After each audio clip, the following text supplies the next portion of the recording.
எல்லாருக்கும் வணக்கம். மீண்டும் மெய்ப்பொருள் காண்க தளத்திற்கு எல்லாரையும் நான் வரவேற்கிறேங்க. இந்த பதிவில் நம்ம கேள்விகளை மட்டும் பார்ப்போங்க.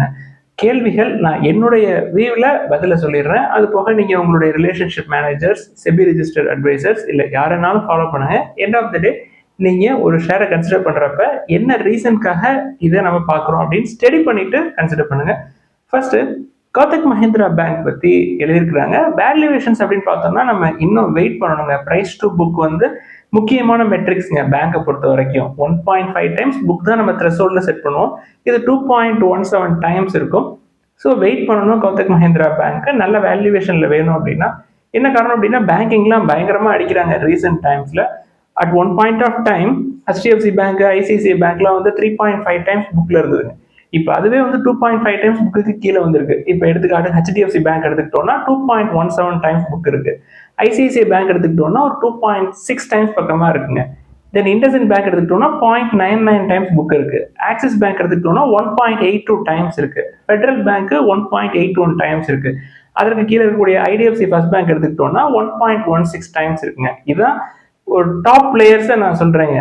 பப்ளிக் செக்டார் பேங்கை நான் விட்டுட்டேன். பிரைவேட் செக்டார் பேங்க்ல ஸோ கோத்தக் மஹிந்திரா பேங்கோ இல்லை HDFC பேங்கோ கீழே வரணும் இன்னுமே. அடுத்து FIAs எப்போ உள்ள வருவாங்க அப்படின்னு ஒரு நண்பர் எழுதியிருக்கிறாங்க. பெர்ஃபார்மன்ஸ் கார்டுனா கண்டிப்பா உள்ள வருவாங்க. FIAs அப்படியே மொத்தமா வெளியில உருவி எடுத்துட்டு போகலங்க. ஒரு சில பங்குகள்ல FIAs அவங்களுடைய ஃபண்டை வந்து இன்ஃபியூஸ் பண்ணிக்கிட்டே தான் இருக்கிறாங்க. ஸ்மால் கேப், மிட் கேப் அப்படின்னா டெட் ஃப்ரீ பிசினஸை பாக்குறாங்க. லார்ஜ் கேப் பிசினஸ் அப்படின்னா அவங்க வந்து நல்ல வேல்யூவேஷன் இருக்கிற மாதிரி பாக்குறாங்க. ஓவர் வேல்யூ ஸ்டாக்கை தான் அடிக்கிறாங்க, விற்கிறாங்க, ஆப்லோட் பண்றாங்க. அண்டர் வேல்யூட் ஸ்டாக்ஸ்ல தொடர்ந்து அவங்க இன்வெஸ்ட் பண்ணிட்டே தான் இருக்கிறாங்க. என்ன செய்தி அப்படின்னா FIA இன்ஃப்ளோ கம்பேர் பண்றப்ப அவுட்ஃப்ளோ அதிகமா இருக்குங்க. அதுதான் காரணம். மார்க்கெட் வந்து கீழே இறங்கிக்கிட்டே இருக்கிறதுக்கு DAS பஃபர் கொடுத்தாலும் ஒரு விஷயம் நல்லா தெளிவா புரிஞ்சிருக்குங்க. லாஸ்ட் 2 or 3 இயர்ஸா FIAs தொடர்ந்து ஆஃப்லோட் பண்ணிக்கிட்டே இருக்கிறாங்க. மார்க்கெட் எங்கேயுமே போகலைங்க. அதனுடைய பீக்ல இருந்து இப்பயுமே ரொம்ப கீழே தள்ளி தான் இருக்கு. இன்னமும் கீழே வரும்னு வச்சுக்கோங்களேன். FIAs உள்ள வரல அப்படின்னா மார்க்கெட்டை மேலே ஏற்ற முடியாது அப்படின்றது எல்லாருக்குமே புரிஞ்சிருக்கும். சரி, பெர்ஃபார்மன்ஸ் காட்டினா FIAs உள்ள வருவாங்க அப்படின்னு சொல்றீங்க. பெர்ஃபார்மன்ஸ் எப்போ காட்டுவாங்க? பெர்ஃபார்மன்ஸ் கம்பெனிஸ் வந்து நல்லா காட்டுற அளவுல இருக்கு இப்போ சூழல் அப்படி இல்லைங்க. ஜியோ பொலிட்டிக்கல் டென்ஷன், தென் டேரிஃப் அன்சர்டனிட்டிஸ். டேரிஃப்லாம் என்ன ஆச்சுன்னே தெரியலங்க. என்ன ரேஞ்சில் இருக்கு அப்படின்னே தெரியல. தென் இன்ஃப்ளேஷன் மேலே போகிறதுக்கான வாய்ப்பு இருக்கு. க்ரூட் ஆயில் பிரைசஸ் தொடர்ந்து தேர்ட் வீக்கா எலிவேட்டடா இருக்கு. க்ரூட் ஆயில் பிரைசஸ் எடுத்துக்கிட்டோம்னா 60, 65, 70ஸ்குள்ள தாங்க இருந்தது க்ரூட் ஆயில் பிரைசஸ். இப்போ பிரெண்ட் க்ரூட் எடுத்துக்கிட்டோம்னா ஆல்மோஸ்ட் டபுள் அப்படின்ற மாதிரி வந்துருச்சு. ஸோ ப்ரொடக்ஷன் காஸ்ட் அப்படின்றது இன்க்ரீஸ் ஆகும். கம்பெனிஸ் வந்து அந்த காஸ்ட்டை கன்சியூமர்ஸ்க்கு பாஸ் பண்ணல அப்படின்னா அவங்களுக்கு மார்ஜின்ஸ் எஃபெக்ட் ஆகும். கன்சியூமர்ஸ்க்கு பாஸ் பண்றாங்க அப்படின்னா ஓவராலா எக்கனாமிக்குள்ள இன்ஃப்ளேஷன் வந்து ஏறும். விலைவாசி ஏறுது அப்படின்னா ஸ்பெண்ட் பண்றதுக்கு கொஞ்சம் யோசிப்பாங்க. கொஞ்சமாவது ஸ்பெண்ட் பண்ணுங்க, அப்பதான் எக்கனாமில ஒரு க்ரோத்தை பார்க்க முடியும். ஸோ ஸ்பெண்டிங் இல்லை அப்படின்னா க்ரோத் இருக்காது, மியூட்டடா இருக்கும். மியூட்டடா இருக்கு அப்படின்ற பட்சத்துல கம்பெனிஸால பெர்ஃபார்மன்ஸ் காட்ட முடியாது. ஸோ பெர்ஃபார்மன்ஸ் காட்டினாங்க அப்படின்னா தான் FIAs அக்ரெசிவா உள்ள வருவாங்க. இப்போதைக்கு அதாவது ஒரு 5 ஆண்டுகளுக்கு அதை எதிர்பார்க்க முடியாதுங்க. இது என்னுடைய புரிதல். அடுத்து கணேஷ் ரோசிங் பத்தி எழுதியிருக்கிறாங்க. என்ன அதுல எல்லாருக்கும் சிக்கலா இருக்கும் அப்படின்னா பயங்கரமா கீழே இறங்கிக்கிட்டே இருக்குங்க. ஸ்மால் கேப் ஈவன் தோ நல்ல வேல்யூவேஷன் டெட் ஃப்ரீயா இருந்தாலும் அடிக்கிறாங்க அப்படின்றத புரிஞ்சுக்கலாம். கணேஷ் ரோசிங்கை வச்சு கம்பெனியை பொறுத்த வரைக்கும் முற்காலங்கள்ல பயங்கரமா ரேலியா இருக்கும். 200 to 1200 பக்கமா போயிருக்கும். ப்ராஃபிட் புக்கிங் இருக்கலாம், மற்றபடி ஒன்றும் பிரச்சனை இல்லை. ப்ராஃபிட்டபிலிட்டி கொஞ்சம் குறைஞ்சிருக்கு ரீசெண்ட் குவார்டர்ஸ்ல. பட் ஸ்ட்ராங்கான பைப்லைன் இருக்கிற மாதிரி செய்தி. ஃபினான்ஷியல் 31 வரைக்கும் டெட் ரொம்ப கம்மி, 0.03 தான் டெட் டு ஈக்விட்டி. ப்ரமோட்டர்ஸும் வந்து ஒரு 73% பக்கமா ஸ்டேக் வச்சிருக்கிறாங்க. ஸோ வெயிட் பண்ண வேண்டியிருக்கும் ஒரு 4 or 5 இயர்ஸ். அடுத்து சந்தை முதலீடுகளை பத்தி தெரிந்து கொள்றதுக்கு புக் ஏதாவது படிக்கிறதுக்கு சொல்லுங்க சார் அப்படின்னு சொல்லி எழுதியிருக்காங்க. நம்ம ஒரு காலங்களில் டிஸ்கஸ் பண்ணியிருக்கோங்க. பீட்டர் லிஞ்ச் அவர்கள் எழுதின லேர்ன் டு ஏர்ன் புக் ரொம்ப எளிமையா இருக்கும், எளிமையா புரிஞ்சக்கூடிய வகையில இருக்குங்க. அதை படிக்கலாம். தென் மார்கன் ஹவுசல் அவர்கள் எழுதின த சைக்காலஜி ஆஃப் மணி அந்த புக்கை படிக்கலாம். அந்த புக்கு தமிழ்லையும் இருக்கு. தென் பெஞ்சமின் கிரஹாம் அவர்களுடைய த இன்டெலிஜென்ட் இன்வெஸ்டர் அதை முயற்சி பண்ணலாம். தென் ஹாவர்ட் மார்க்ஸ் அவர்கள் எழுதின த மோஸ்ட் இம்பார்ட்டன்ட் திங் அதை படிக்கலாம்.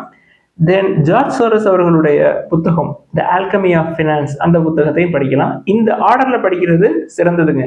அடுத்த ஒரு நண்பர் வந்து ஒரு சில நிறுவனங்கள் எழுதி இதுல எல்லாம் FIAs உள்ள போற மாதிரி செய்திகள் சொல்றாங்களே சார், அது வந்து உண்மையா அப்படின்னு சொல்லி எழுதியிருக்கிறாங்க. குறிப்பா பஜாஜ் ஃபினான்ஸ் எடுத்துக்கிட்டோம்னா அவங்க டிசம்பர் குவார்டர்ல FIAs அவங்களோட ஸ்டேக்கை கொஞ்சம் குறைஞ்சிருக்காங்க. செப்டம்பரை கம்பேர் பண்றப்ப FIAs அவங்களோட ஸ்டேக்கை கூட்டல. டிசம்பர் செப்டம்பர் குவார்டர் கம்பேர் பண்றப்ப தென் பஜாஜ் ஃபினான்ஸை எடுத்துக்கிட்டோம்னா நம்ம பஜாஜ் ஹோல்டிங்ஸை பார்க்கலாம் அப்படின்னு சொல்றோம் இல்லையா. நண்பர் ஒருத்தர் ஃபோன் பண்ணியே சொல்லியிருந்தாருங்க, நீ சொல்றடா பஜாஜ் ஃபினான்ஸு, பஜாஜ் ஃபின்சர்வ், தென் பஜாஜ் ஹவுசிங் ஃபினான்ஸ் எல்லாத்துக்குமே பஜாஜ் ஹோல்டிங்ஸை பார்க்கலான்னு சொல்ற, நீ ஏன் பஜாஜ் ஆட்டோவை அதில் சொல்ல மாட்டேற அப்படின்னு சொல்லி எழுதியிருக்கிறாங்க. ஏன்னா பஜாஜ் ஆட்டோவை பொறுத்த வரைக்கும் பஜாஜ் ஹோல்டிங்ஸ் அண்ட் இன்வெஸ்ட்மெண்ட்ஸ் வந்து ஒரு 34% பக்கமாக ஸ்டேக் வச்சிருக்காங்க. ஸோ பஜாஜ் ஹோல்டிங்ஸை கன்சிடர் பண்ணால் இன்டைரக்டாகவே Bajaj group companies, Bajaj auto, Bajaj finance, Finserv, housing finance எல்லாத்தையுமே பார்க்குற மாதிரி தான். இதுக்குள்ள இன்சூரன்ஸ் பிஸ்னஸும் இருக்கு. அடுத்து ஜிண்டால் ஸ்டீல் பத்தி கேட்டிருக்காங்க. ஜிண்டால் ஸ்டீல்லையும் எஃப்ஐஎஸ் அவங்களோட ஹோல்டிங்ஸை குறைச்சிருக்காங்க. செப்டம்பரை கம்பேர் பண்றப்ப டிசம்பர் 2025ல கடன் ஜாஸ்தி, வேல்யூவேஷனும் ஜாஸ்தி. தென் ஹெச்சிஎல் டெக் அதுலயும் எஃப்ஐஐ செப்டம்பர் கம்பேர் பண்றப்ப டிசம்பர்ல குறைச்சிருக்காங்க. வேல்யூவேஷன் நல்ல வேல்யூவேஷன்ல தான் இருக்கு. பட் அதை விட சீப்பா டிசிஎஸ், இன்ஃபோசிஸ் இது எல்லாத்த விட சீப்பா விப்ரோ இருக்கு, பல தடவை சொல்லியிருக்கோம். தென் கல்யாண் ஜுவல்லர்ஸ்லயும் எஃப்ஐஐஸ் குறைச்சிருக்காங்க. நண்பர் சொன்ன 4 நிறுவனத்திலையுமே எஃப்ஐஐஸ் அவங்களோட ஸ்டேக்கு குறைச்சிருக்காங்க. கல்யாண் ஜுவல்லர்ஸை பொறுத்த வரைக்கும் வேல்யூவேஷன் ஒரு 40 or 45 டைம்ஸ் இருக்குங்க. ப்ரமோட்டர்ஸ் ஷேர்ஸை பிளஸ் பண்ணி வச்சிருப்பாங்க, அதனால நம்ம அதை பார்க்கறது இல்லை. அதே செக்டார்ல நல்ல வேல்யூவேஷன்ல உங்களுக்கு வேணும் அப்படின்னா பிசி ஜுவல்லர்ஸை பார்க்கலாம். அடுத்து மியூச்சுவல் ஃபண்ட்ல முதலீடு பண்ணக்கூடிய ஒரு நண்பர் எழுதியிருக்கிறாருங்க. மியூச்சுவல் ஃபண்ட் டிஸ்ட்ரிபியூட்டர்ஸ் அவருக்கு சொன்ன செய்தியை இங்க எழுதியிருக்கிறாருங்க. அதாவது அடுத்த 3 ஆண்டுகளுக்கு இந்தியன் மார்க்கெட் வந்து சைட் வேஸ்ல தான் இருக்கும் அப்படின்ற மாதிரி சொல்லியிருக்காங்க போல. நம்ம இந்த காலகட்டத்தில் என்ன பண்ணணும் அப்படின்னு சொல்லி எழுதியிருக்கிறாருங்க. அதாவது நம்ம வந்து அக்ரெசிவா பணத்தை உள்ள போடலாமா இல்ல பொறுமையா வெயிட் பண்ணலாமா அப்படின்னு சொல்லி எழுதியிருக்கிறாருங்க. நம்ம வந்து பல தடவை சொல்லியிருக்கோம், ஸ்டே இன்வெஸ்டர் அப்படின்றது தாங்க வந்து ஸ்ட்ராட்டஜி. மார்க்கெட் வந்து எத்தனை வருஷத்துக்கு அவர் 3 வருஷம் சொல்றாருன்னா அது 6 வருஷமா இருக்கலாம், இல்ல 10 வருஷமா கூட இருக்கலாங்க. அவர் இப்போதைக்கு 3 வருஷம் சொல்றாரு, 3 வருஷம் கழிச்சு 3 வருஷம் சொல்லுவாரா அப்படின்னு நமக்கு தெரியாது. லாங் டேர்ம் இன்வெஸ்ட்மெண்ட்ஸை பொறுத்த வரைக்கும் மார்க்கெட் கீழே போறதையோ இல்ல மார்க்கெட் சைட் பேஸ்ல போறதையோ இல்ல மார்க்கெட் அக்ரெசிவா மேல போறதையோ நம்ம பார்க்க போறது கிடையாதுங்க. நம்ம வந்து ₹1 ஸ்டாக்க 50 காசு கிடைக்குமா அப்படின்னு தான் யோசிப்போம். ஆக கீழே வருது சந்தை அப்படின்னா அக்ரெசிவா போலாமா இல்ல மெதுவா போலாமா அப்படின்ற கேள்விக்கு மெதுவா ஸ்டே இன்வெஸ்டட் அப்படின்றது தாங்க நம்மளுடைய ஸ்ட்ராட்டஜி லாங் டேர்ம் இன்வெஸ்ட்மெண்ட்ஸ்க்கு. நீங்க 2020 விளையாட வேணாங்க, டெஸ்ட் மேட்ச் விளையாடுங்க. ஒரு ஓவருக்கு 6 பால் இருக்குன்னா 5 பாலுக்கு கையை தூக்கி நின்றுட்டு ஒரு பால்ல லைட்டா ஸ்டொக் வச்சுட்டு ஒரு சிங்கிள் ஓடிட்டு மறுபடியும் ஸ்ட்ரைக் வந்துருங்க. அடுத்து கம்மிங்ஸ் இந்தியா பத்தி எழுதியிருக்கிறாங்க. அது கொஞ்சம் காஸ்ட்லியான பிசினஸ்ங்க, 50 டைம்ஸ் ஏர்னிங்ஸை விட அதிகமா இருக்கும், நமக்கு அது சரி வராது. அடுத்த ஒரு நண்பர் வந்து நான் டிவைடெண்ட்டுக்காக டிசிஎஸ், கேட்வே டிஸ்ட்ரிபாக்ஸ் போன்ற நிறுவனத்துல அக்ரெசிவா என்ட்ரி கொடுத்துட்டேன். நான் என்ட்ரி கொடுத்ததுக்கு அப்புறம் டிவிடெண்ட்லாம் வந்திருக்கும், பட் ஷேர் பிரைஸ் பயங்கரமா கீழே விழுவுது அப்படின்னு சொல்லி எழுதியிருக்கிறாங்க. எந்த நிறுவனமா இருந்தாலும் சரிங்க, டிவைடெண்ட் அறிவிச்சதுக்கு அப்புறம் நீங்க அந்த டிவைடெண்ட்டுக்காக உள்ள போகணும் அப்படின்ற ஸ்ட்ராட்டஜியை மறந்துடுங்க, அதை பண்ணாதீங்க. ஒரு ஸ்டாக்கை கன்சிடர் பண்றீங்க அப்படின்னா அந்த நிறுவனத்துல நீங்க பார்ட்னர் ஆகுறீங்க, என்கிட்ட பிசினஸ் இருக்கு, என்கிட்ட இவ்வளவு ஷேர்ஸ் இருக்கு அப்படின்ற மைண்ட் செட்ல இன்வெஸ்ட் பண்ண பழங்க. தயவு செய்து போனஸ் கொடுக்குறாங்க, ஸ்பிளிட் கொடுக்குறாங்க, டிவிடெண்ட் போடுறாங்க அப்படின்றதுக்காக அவங்க சொன்னதுக்கு அப்புறம் ரெக்கார்ட் டேட் அன்னைக்கோ இல்லை அதுக்கு முதல் நாளோ கன்சிடர் பண்றது நல்ல ஸ்ட்ராட்டஜி கிடையாதுங்க. ஸ்டாக்கை பிடிக்கிறப்ப ஒரு லோயர் லெவல்ல பிடிங்க. ஒரு 2 or 3 இயர்ஸ்ல கொஞ்சம் கொஞ்சமா அப்ரிஷியேட் ஆகும், அட்லீஸ்ட் 5 இயர்ஸ்ல அப்ரிஷியேட் ஆகும். அதுக்கப்புறம் டிவிடெண்ட் கொடுக்குறப்ப பெர்சன்டேஜ் ஆஃப் ஈல்டு கால்குலேட் பண்ணீங்கனாலும் உங்களுக்கு நல்ல ஈல்டு கிடைக்கும், பிளஸ் ஷேர் பிரைஸ்லயே அப்ரிசியேஷன் இருக்கும், பிளஸ் ஷேரும் உங்கள்கிட்ட இருக்கும். மைண்ட் செட் தாங்க இதுல பிரச்சனை. இதுல நண்பர் எழுதியிருக்கக்கூடிய 2 நிறுவனங்கள் எடுத்துக்கிட்டோம்னா டிசிஎஸ்ஆ இருக்கட்டும் இல்ல கேட்வே டிஸ்ட்ரிபாக்ஸா இருக்கட்டும், நல்ல வேல்யூவேஷன் இருந்தாலும் தொடர்ந்து கீழே இறங்கிக்கிட்டே இருக்கு. இன்னும் எவ்வளவு தூரம் போகும் அப்படின்றது தெரியாது. ஏன்னா லாஜிஸ்டிக் பிசினஸை பொறுத்த வரைக்கும் நம்மளுக்கு வெஸ்ட் ஏஷியாவில் இருக்கக்கூடிய கான்ஃபிளிக்ட் ஓவராலாவே லாஜிஸ்டிக்ஸ் பிசினஸை கொஞ்சம் ஸ்லோ டவுன் ஆக வைக்கும், இது ஒரு சைடு. தென் டிசிஎஸ் பொறுத்த வரைக்கும் ஏஐ டிஸ்ட்ரப்ஷன் ஃபியர். ஸோ ரெண்டுமே கீழே இன்னும் வரும். நான் அதுக்கு தான் பல தடவை படிச்சு சொல்லுவேங்க, நல்ல வேல்யூவேஷன்ல நீங்க என்ட்ரி கொடுக்குறீங்க அப்படின்னா உங்களுடைய மைண்ட் செட் என்னவா இருக்கணும், நம்ம என்ட்ரி பண்ணதுலேருந்து ஒரு 50% கூட கீழே போகலாம் அப்படின்ற மைண்ட் செட் கண்டிப்பா வேணுங்க லாங் டேர்ம் இன்வெஸ்ட்மெண்ட்ஸை பொறுத்த வரைக்கும். அடுத்து டாடா மோட்டார்ஸ் என்கிட்ட ஒரு 500-600 குவான்டிட்டி இருக்கு சார், இன்னுமே அதை பார்க்கலாமா அப்படின்னு சொல்லி எழுதியிருக்கிறாங்க. தாராளமா பார்க்கலாம். பட் அவர் டாடா மோட்டார்ஸ் பேசஞ்சர் வெஹிக்கிள் எழுதியிருக்கிறாரா இல்லை டாடா மோட்டார்ஸ் கமர்ஷியல் வெஹிக்கிள் எழுதியிருக்கிறாரான்னு தெரியல. டாடா மோட்டார்ஸ் அப்படின்னு எழுதியிருக்கிறாருங்க. அப்போ டிஎம்சிவியா தான் இருக்கும். கீழே வருது, கீழே வர கொஞ்சம் கொஞ்சமா பார்க்கலாம், அக்ரெசிவா உள்ள போகணுங்கிற தேவை கிடையாது. அடுத்து முத்தூட் ஃபின்காப் பாண்ட் பத்தி சொன்னீங்களே சார், அதை எங்க போய் இன்வெஸ்ட் பண்றது அப்படின்னு சொல்லி கேட்டிருக்காங்க. நான் 2 brokerage நிறுவனம் யூஸ் பண்றாங்க டிமேட் அண்ட் ட்ரேடிங் சர்வீசஸ்க்காக, அப்ஸ்ட்ராக்ஸ், ஐசிஐசிஐ டைரக்ட். அப்ஸ்ட்ராக்ஸ்ல விசிபிளா இருக்குங்க, ஐசிஐசிஐ டைரக்ட்ல இருக்கிற மாதிரி எனக்கு தெரியல. ஸோ அப்ஸ்ட்ராக்ஸ் இருந்தது அப்படின்னா நீங்க ட்ரை பண்ணலாம். அது போக மற்ற பிளாட்ஃபார்ம்ஸ்லயும் இருக்குங்க, பாண்ட் இன்வெஸ்ட்மெண்ட் சர்வீசஸும் ப்ரொவைட் பண்றாங்க நிறைய brokerage நிறுவனங்கள், அதுலயும் இருக்கும், அதுல நீங்க முயற்சி பண்ணலாம். நாளைக்கு தான் லாஸ்ட் டேட் அப்ளை பண்றதுக்கு முத்தூட் ஃபின்கார்ப் பாண்டு. அடுத்த ஒரு நண்பர் வந்து பாண்ட்ல முதலீடு பண்ணோம் அப்படின்னா பாண்ட் இஷ்யூ பண்றப்ப தான் அந்த பாண்டை கன்சிடர் பண்ண முடியுமா, இல்ல பாண்ட் இஷ்யூ பண்ணி ட்ரேட் ஆகிறப்ப கன்சிடர் பண்ணலாமா, இல்ல பாண்ட் வந்து towards maturity close to maturity நம்ம கன்சிடர் பண்ணலாமா அப்படின்னு சொல்லி எழுதியிருக்காங்க. என்னை பொறுத்த வரைக்கும் நான் ட்ரேட் ஆகிற பாண்டை எப்பொழுதுமே பார்க்கறது இல்லைங்க. பாண்ட் இஷ்யூ பண்றாங்கன்னா அப்பயே அப்ளை பண்ணி என்ன குவான்டிட்டி வருதோ அந்த குவான்டிட்டியை எடுத்து வச்சுக்குவேன். தென் வந்ததுக்கு அப்புறம் ஃபேஸ் வேல்யூ 1000 இருக்குன்னு வச்சுக்குவோமே. இப்போ முத்தூட் ஃபின்கார்ப் லிஸ்ட் ஆகிறப்ப 1000 லிஸ்ட் ஆகி அது 900 இல்ல 950 இல்ல 1050 மேலே கீழே போயிட்டு வரலாம். ஒருவேளை கீழே வருது அப்படின்னா உங்களுக்கு எக்ஸஸா குவான்டிட்டி வேணும் அப்படின்னா ட்ரேட் ஆகிறப்ப வாங்கி வச்சுக்கலாங்க. இது அட்வான்டேஜ் டிஸ்அட்வான்டேஜ் ரெண்டுமே இருக்குங்க. இப்போ ஃபார் எக்ஸாம்பிளுக்கு ஒரு பாண்ட் வந்து ட்ரேட் ஆகுதுன்னு வச்சுக்கோங்களேன். ட்ரேட் ஆகிறப்ப அதோடைய ஃபேஸ் வேல்யூ வந்து 1000, பட் இப்போ 950 ட்ரேட் ஆகிட்டு இருக்கு அப்படின்னா உங்களுக்கு 50 rupees ப்ரீமியம்லயே கிடைக்கும். நீங்க மெச்சூரிட்டி வரைக்கும் வச்சிருந்தீங்க அப்படின்னா அந்த ஃபேஸ் வேல்யூ 1000 அப்படின்றது உங்களுக்கு வரும், பிளஸ் 50 வந்து உங்களுக்கு கெயின். இப்போ ட்ரேட் ஆகிட்டு இருக்கு 1050 நீங்க கன்சிடர் பண்றீங்கன்னு வச்சுக்கோமே. ஃபேஸ் வேல்யூ வந்து 1000 அப்படின்னா மெச்சூரிட்டி எப்போ உங்களுக்கு 1050 வராதுங்க, 1000 தான் வரும். அதற்கு மத்தியில் இடைப்பட்ட காலத்துல உங்களுக்கு ஈல்டு கிடைச்சிருக்கும். ஸோ ட்ரேடபிள் பாண்டை பார்க்கறதுக்கு இஷ்யூ பண்றப்பயே நீங்க யூனிட்ஸ் எடுக்கிறது பெஸ்ட்டுங்க. அதற்கப்புறம் ட்ரேட் ஆகிறப்ப லோயர் லெவல்ல வந்தா பார்க்கலாம். பெரும்பாலும் நல்ல ரேட்டிங்ல இருக்கக்கூடிய பாண்ட் வந்து லோயர் லெவல்ல கிடைக்கிறது கஷ்டம். அடுத்து ஐஆர்எஃப்சி பத்தி சொல்லியிருந்தோம்.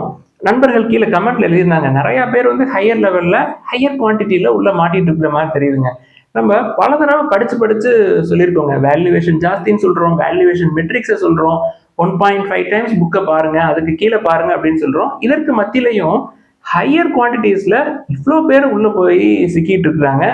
ஸோ வேல்யூவேஷன்ஸை ஸ்ட்ரிக்டா ஃபாலோ பண்ணுங்க. இதே மாதிரி ஹெச்டிஎஃப்சிலையும் போய் மாட்டிக்காதீங்க. ஹெச்டிஎஃப்சி கீழே இறங்கி வந்துகிட்டு இருக்கு. உங்களுக்கு விருப்பப்படுறீங்க அப்படின்னா ஸ்லோவா 1 2 அப்படின்னு சொல்லி கீழே இறங்க பார்க்கலாம். அடுத்து தாமஸ் குக் டிமர்ஜர் பத்தி நேற்று சொல்லியிருந்தோம் இல்லையா. நண்பர் ஒருத்தர் வந்து கமெண்ட்ல டிமர்ஜர் ரேஷியோலாம் போட்டிருந்தாருங்க. அதாவது தாமஸ் குக் இந்தியா ஷேர்ஸ் நம்மள்கிட்ட இருக்கு அப்படின்னா ஒரு ஷேருக்கு 0.81 shares of Sterling hotels and resorts கிடைக்குதுங்க. இந்த ப்ராசஸ் எல்லாமே முடிகிறதுக்கு, அதாவது டிமர்ஜர் தென் தாமஸ் குக்ல ஒரு 2 or 3 சப்சிடரிஸை மெர்ஜ் பண்றாங்க. இந்த ப்ராசஸ் எல்லாமே முடிகிறதுக்கு ஒரு 15 to 18 months ஆகும் அப்படின்னு சொல்லியிருக்காங்க. இப்போதைக்கு கம்பெனி நல்ல வேல்யூவேஷன்ல தான் இருக்கு. அடுத்து power grid infrastructure investment trust பத்தி எழுதியிருக்காங்க. இப்போ வாங்கலாமா இல்ல இன்னும் கீழே இறங்குமா அப்படின்னு சொல்லி. எனக்கு இறங்குமா ஏறுமா அப்படின்லாம் தெரியாதுங்க. இப்போ நல்ல லெவல்ல தான் இருக்கு. சரி, பிஜி யூனிட்டை பொறுத்த வரைக்கும் இப்போ ரீசெண்ட் டைம்ல அதாவது 75ல இருந்து ஒரு 20-25% பக்கமா மேலே ஏறி இருக்கு அப்படின்னா என்ன காரணம்? இன்ட்ரெஸ்ட் ரேட்ஸ் எல்லாம் பயங்கரமா குறைச்சாங்க, வட்டி விகிதங்கள்லாம் குறைச்சாங்க, டெபாசிட்ஸ்க்கு இன்ட்ரெஸ்ட் ரேட்ஸை குறைச்சிருப்பாங்க. அதனால பிஜி இன்வெஸ்ட்ல நல்ல ஈல்டு கிடைக்கும் அப்படின்னு சொல்லி நிறைய பேர் பிஜி இன்வெஸ்ட்டை கன்சிடர் பண்ணியிருப்பாங்க. இப்போ ஆயில் பிரைசஸ் எலிவேட்டடா இருக்கு, இன்ஃபிளேஷன் ஏறுது அப்படின்னா இன்ட்ரெஸ்ட் ரேட்ஸை மறுபடியும் ஏத்துறாங்கன்னு வச்சுக்கோமே. இப்போ மறுபடியும் இங்க உள்ளது எல்லாத்தையுமே வித்துட்டு மறுபடியும் எஃப்டிக்கு எல்லாம் ஓடுவாங்க. தென் வேற ஏதாவது நல்ல பாண்டு கிடைக்குது அப்படின்னா ஹையர் ரேட்ல அந்த சைடு ஓடுவாங்க. அப்போ வந்து பிஜி இன்வெஸ்ட் குறையிறதுக்கான வாய்ப்புகள் இருக்கலாம். இப்ப இன்ஃபிளேஷன் ஏறுது, இன்ட்ரெஸ்ட் ரேட் ஏறுது அப்படின்ற பட்சத்துல மறுபடியும் இன்ட்ரெஸ்ட் ரேட் ஏத்திட்டு மறுபடியும் ஒரு 2 வருஷம் கழிச்சு இன்ட்ரெஸ்ட் ரேட்டை குறைக்க தான் செய்வாங்க. இன்ட்ரெஸ்ட் ரேட் குறையிறப்ப நல்ல ஈல்டு வேணும் அப்படின்னு சொல்லி மறுபடியும் பிஜி இன்வெஸ்ட்டை பார்ப்பாங்க. ஸோ இது இறங்குமா ஏறுமா அப்படின்றத பாக்குறது வந்து சரி கிடையாதுங்க. அது வந்து depend upon the economic situation. நல்ல லெவல்ல இருக்கு, அப்பப்ப பார்த்து வச்சோம் அப்படின்னா நல்ல ஈல்டு கிடைக்கும். அடுத்து ஏசிசி பத்தி எழுதியிருக்காங்க, நல்ல வேல்யூவேஷன்ல இருக்கு அப்படின்னு சொல்லி. நம்ம ஏற்கனவே சொல்லியிருந்தோங்க, அம்புஜா கூட ஏசிசி மெர்ஜ் ஆக போகுது அப்படின்னு சொல்லிட்டு. ஸோ ஏசிசியை கன்சிடர் பண்ணோம் அப்படின்னா 100 ஏசிசியா கன்சிடர் பண்ணீங்க அப்படின்னா உங்களுக்கு அம்புஜா 328 அம்புஜா சிமெண்ட்ஸ் கிடைக்கும். அடுத்து அவென்யூ ஏஐ பத்தி ஒரு நண்பர் எழுதியிருக்கிறாருங்க. வேல்யூவேஷன் ஓகேங்க, ஃபின்டெக் பிசினஸ் கம்பெனிங்க, பெர்ஃபார்மன்ஸும் நல்லா இருக்குங்க. Year on basis, quarter on quarter பேசிஸ்லயும் நல்லா இருக்கும். பிரைஸ் டு புக் 1.5க்கு கீழே தான் இருக்கும். பிரைஸ் டு ஏர்னிங்ஸும் ஒரு 15 or 20 இந்த ரேஞ்சில தான் இருக்கும். ஒரு 5,000 crore மார்க்கெட் கேப் கம்பெனிங்க. பட் இது வந்து ஒரு லாங் டேர்ம் ஸ்ட்ராட்டஜில ஒரு 10 to 15 years நான் வந்து கன் மாதிரி ஹோல்ட் பண்ணுவேன் அப்படின்னா இந்த மாதிரி கடன் கம்மியா இருக்கக்கூடிய, நல்ல வேல்யூவேஷன்ல இருக்கக்கூடிய, நல்ல growth prospects இருக்கக்கூடிய பங்குகளை பார்க்கலாம். ஆனா நீண்ட ஆண்டுகள் வெயிட் பண்ண வேண்டியிருக்கும். அடுத்து தமிழ்நாடு மெர்கன்டைல் பேங்க்ல இருக்கக்கூடிய இஷ்யூஸ் பத்தி எழுதியிருக்காங்க. நம்ம முற்காலங்கள்ல அதுல இருக்கக்கூடிய இஷ்யூஸை மட்டும் தனி போஸ்டாவே போட்டிருக்கோங்க, பிளேலிஸ்ட்ல இருக்கு, பார்க்கலாம். தென் தமிழ்நாடு மெர்கன்டைல் பேங்க் எடுத்துக்கிட்டோம்னா புக் வேல்யூ 1 அப்படின்ற ஸ்டேட்டுக்கு வந்திருக்குங்க, பிரைஸ் டு புக். ஸோ வாய்ப்புகளை பயன்படுத்திக்கலாம். அதே மாதிரி south Indian bank book value கீழே இருக்கு, கர்நாடகா பேங்க் புக் வேல்யூ கீழே இருக்கு, இண்டஸ்இண்ட் பேங்க் புக் வேல்யூ கீழே இருக்கு. ஸோ வாய்ப்புகளை பயன்படுத்திக்கிங்க லோயர் லெவல்ல இருக்கிறப்பயே. இதெல்லாம் தான் இந்த பதிவுல முக்கியமா டிஸ்கஸ் பண்ணணும்னு நினைச்சோம். முதலீடுகள்ல ஏதாவது சந்தேகங்கள், கேள்விகள் இருந்தா கீழே எழுதுங்க. எல்லாருக்கும் நன்றி.